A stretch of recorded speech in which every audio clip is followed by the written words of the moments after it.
The Edo Shogunate, established by Tokugawa Ieyasu, brought an end to the tumultuous warring states period and led Japan into a new era. Ieyasu's governance was not based solely on military power, but on strategic political measures and meticulous management.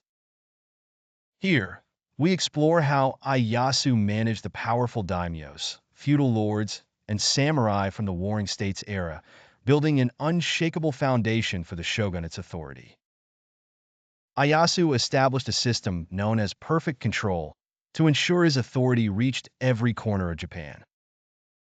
He understood that it was necessary not only to secure military victories, but to establish lasting peace by keeping tight control over the daimyos who had gained power through war.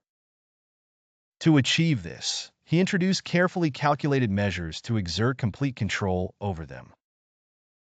The structure of perfect control was divided into key pillars: the placement and surveillance of the Tozama daimyos.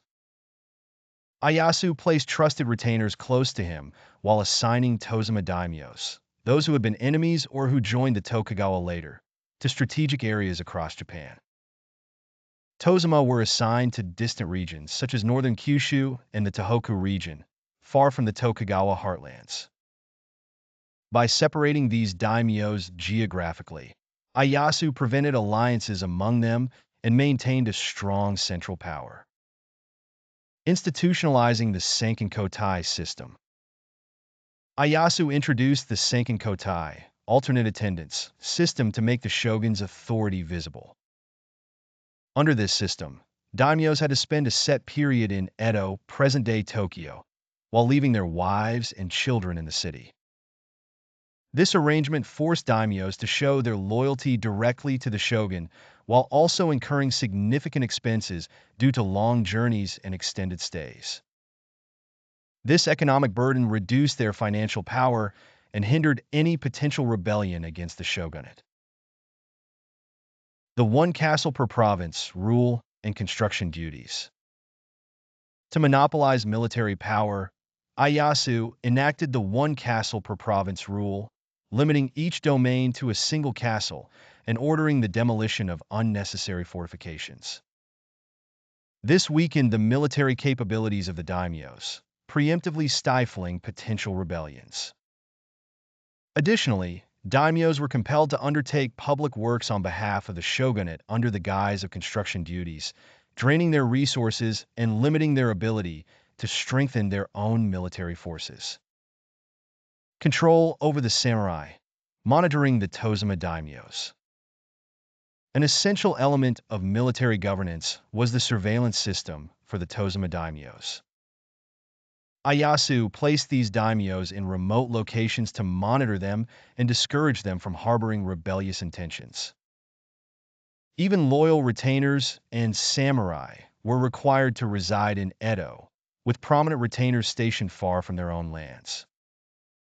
Reducing economic and military power, the Sankenkotai, one castle rule, and construction duties. In addition to military control, Ieyasu managed samurai and daimyos economically. The Sankenkotai and one castle rules limited the daimyos' financial and military strength, and the Sankenkotai in particular imposed significant economic burdens. This system prevented daimyos from developing independent economic bases in their territories, making them increasingly reliant on the central government. Peasant management, land sales restrictions, inheritance limitations, and the five-man group system. To stabilize military governance, it was crucial to also control the peasantry. Ieyasu implemented a land sale prohibition, preventing peasants from selling their land to avoid social disruptions and ensure a stable supply of agricultural output. He also restricted the division of inherited lands to keep land ownership within the family. Moreover, the five-man group system created small groups of peasants who monitored one another, deterring any rebellious activity through mutual surveillance and collective responsibility. Thanks to Ieyasu's strategic governance, the Edo Shogunate solidified a system of perfect control that maintained absolute rule and brought about an era of peace lasting over 200 years.